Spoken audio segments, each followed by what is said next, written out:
Welcome back to our channel. ये है जिंदगी और आज फिर से स्पेशल दिन आ चुका है, यानी कि हमारा प्यारा संडे। और वैसे भी संडे को हम लोग फुल्ली एंजॉय करते ही हैं, लेकिन हमें खास करके बहुत ही ज़्यादा इंतज़ार रहता है संडे को, क्योंकि हम आज के दिन आपसे रूबरू होते हैं एक नए टॉपिक पे। और वो टॉपिक जो कि सबका पसंदीदा है, तो वो है पैसे की बचत। और हर कोई चाहता है अपने लाइफ में पैसे को बचाना, पैसे को संभाल करके रखना, लेकिन हर किसी को, या फिर कह लीजिए कि हम सभी को उतनी ज़्यादा जानकारी नहीं होती है।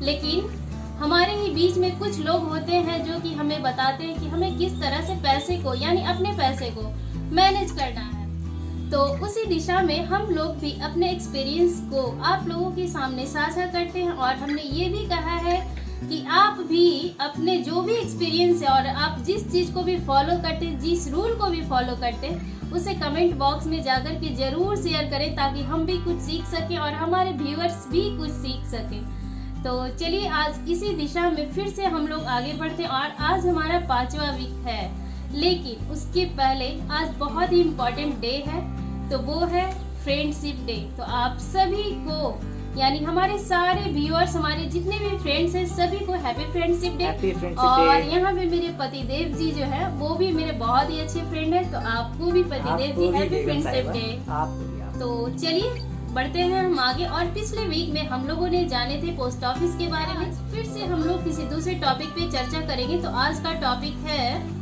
पतिदेव जी को मैं सौंपती हूँ और वही आप लोगों को बताएंगे कि आगे हम लोग किस टॉपिक पे बात। सभी को मेरा नमस्कार और आशा है आप लोग बहुत ही अच्छे होंगे।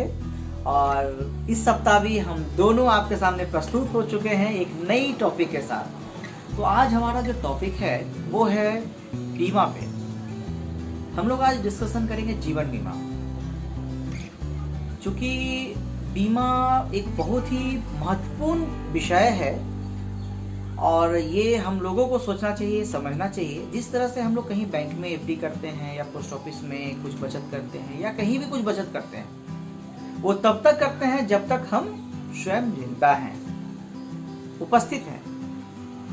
तो हमें कुछ ऐसा प्लान हमें लेना होता है या प्लान हमें रखना होता है, ताकि हमारे जाने के बाद हमारी जो नॉमिनी है, हमारे परिवार के जो सहयोगी संबंधी हैं, जो आप पे आश्रित हैं, उनके लिए आप एक ऐसी धनराशि छोड़ के जाएं, क्योंकि उस समय आप नहीं रहते हैं। तो ये बोला जाए दुख का घड़ी होता है, लेकिन उस जगह पे भी पैसे की आवश्यकता होती है। तो आपका ये कर्तव्य बनता है कि आप अपने परिवार के लिए आप अपना बीमा जरूर करवाएं।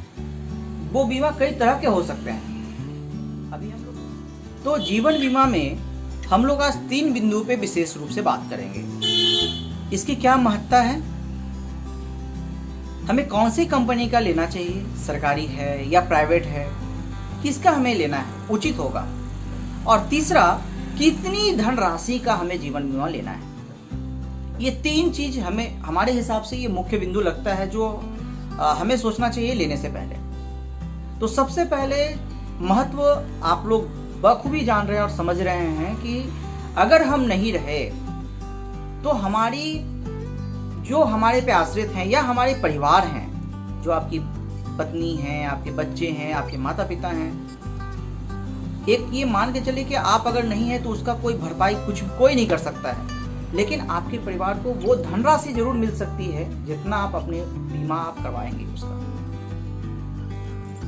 तो हमें कोशिश करना चाहिए कि हम, भगवान ना करे कि ये ऐसा ये स्थिति किसी भी लोगों के साथ आए, लेकिन भविष्य कोई नहीं जानता है, कल कोई नहीं जानता है। तो हमें कल को संवारने के लिए, भविष्य को संवारने के लिए एक ऐसी निधि जरूर, एक ऐसी संस्था में हमें निवेश करना चाहिए, जीवन बीमा कंपनी में निवेश करना चाहिए, ताकि अगर वैसी आड़ी स्थिति आए, विपत्ति आए, विकट परिस्थिति आए, तो हमारे परिवार को वो मदद कर सके। तो हमें लगता है कि महत्ता आप लोग बखूबी जान रहे हैं। अब हम बात करते हैं कि किसका ले सकते हैं। तो आप अभी हमारे स्क्रीन पे आप देख सकते हैं, इसके साथ साथ अगर हम सरकारी में जाते हैं और सरकारी में भी हम क्यों जा रहे हैं उसकी भी मैं आपको आगे जानकारी दूंगा। ऐसा नहीं कि प्राइवेट खराब है, नहीं, आपकी इच्छा पे है, आप सरकारी में भी जा सकते हैं, प्राइवेट में भी जा सकते हैं।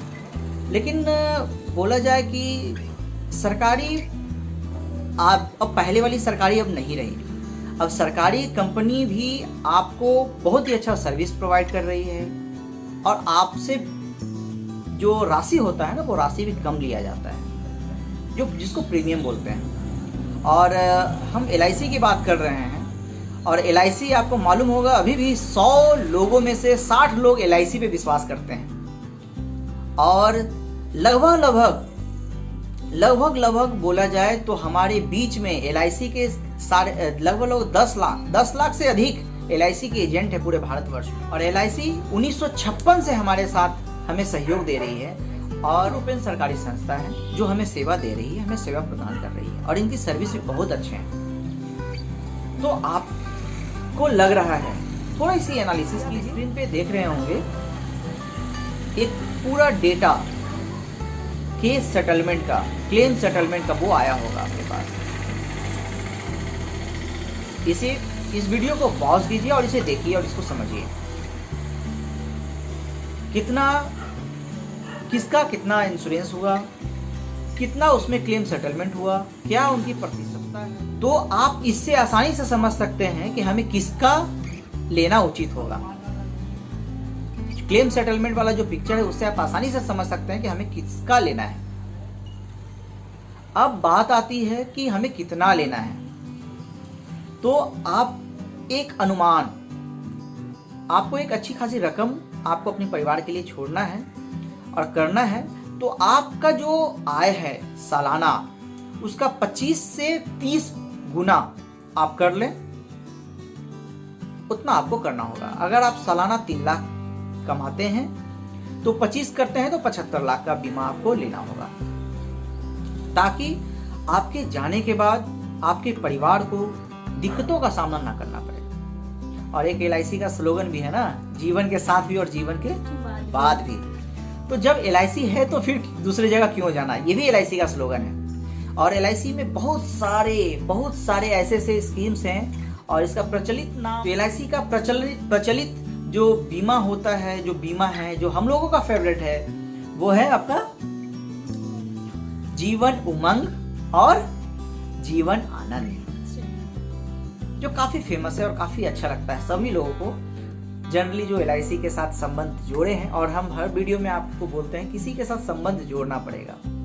आप जहां इन्वेस्ट कर रहे हैं उसके साथ आपको दोस्ती करनी पड़ेगी। दोस्ती इन द सेंस कि आप उसके बारे में जान रहे हैं, वो भी आपके बारे में जान रहे हैं। एनालिसिस जी। एक चीज और है इसमें, एक चीज हम आपको और जोड़ना चाहेंगे, आपको और बताना चाहेंगे कि LIC का मतलब लोग समझते हैं सिर्फ और सिर्फ लाइफ इंश्योरेंस कंपनी, यानी LIC मतलब जीवन बीमा निगम। LIC यानी लाइफ इंश्योरेंस कॉर्पोरेशन है और उसके अंदर बहुत सारे सरकारी और प्राइवेट प्लेयर भी हैं और उनके कई सारे बोला जाए फैसिलिटीज भी हैं, उनकी स्कीम्स भी हैं। आप टर्म लोन वहां से ले सकते हैं, आप एसेट इंश्योरेंस करवा सकते हैं, आप बाइक इंश्योरेंस कर सकते हैं, आप होम लोन ले सकते हैं, वहां से होम इंश्योरेंस करवा सकते हैं। आप वहां से अपना बोला जाए तो आप अपना वहां से LIC से आप यूलिप ले सकते हैं। बोला जाए तो आप वहां का रिटायरमेंट प्लानिंग आप कर सकते हैं, बच्चों के लिए आप सेविंग कर सकते हैं। मतलब बहुत, आप जितना चाह रहे हैं आपके हिसाब से वहां पे प्लान बना हुआ है। आप चाहे तो आप ऑनलाइन परचेज इसको कर सकते हैं या फिर ऑफलाइन अपने एजेंट के थ्रू आप बात करके कर सकते हैं। लेकिन और आजकल तो आप काफ़ी अच्छा है कि आप टर्म इंश्योरेंस ले सकते हैं। आप अगर आपको लगता है कि आप उतनी मोटी रकम आप जमा नहीं कर सकते हैं तो आप टर्म इंश्योरेंस लेकर छोटी राशि में, छोटी राशि होती है तो टर्म इंश्योरेंस में एक छोटा सा प्रावधान ये है कि अगर आपके साथ अनहोनी होता है तो वो राशि आपके नॉमिनी को या आपके परिवार को मिलेगा, अन्यथा वो राशि आपका लैप्स हो जाएगा। ठीक है, तो ये एक छोटा सा चीज है। लेकिन आप ये समझे कि वो एक बहुत ही छोटी राशि होती है और उस छोटी सी राशि में एक बहुत बड़ा अधिक राशि आप कवर करते हैं अपने आप को।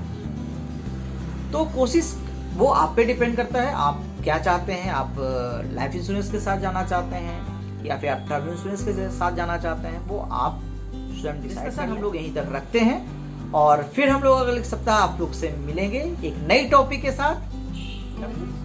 और वीडियो अगर अच्छा लगा हो तो एक लाइक कीजिएगा, और चैनल पे नए हैं तो चैनल को सब्सक्राइब कीजिएगा और बेल आइकन को भी जरूर प्रेस कीजिएगा, बिल्कुल, ताकि वीडियोस की नोटिफिकेशन आपको आसानी से मिल सके और वीडियोस तक आप आसानी से हम लोग फिर से नेक्स्ट ब्लॉग में और नेक्स्ट वीडियोस में। तब तक के लिए नमस्कार।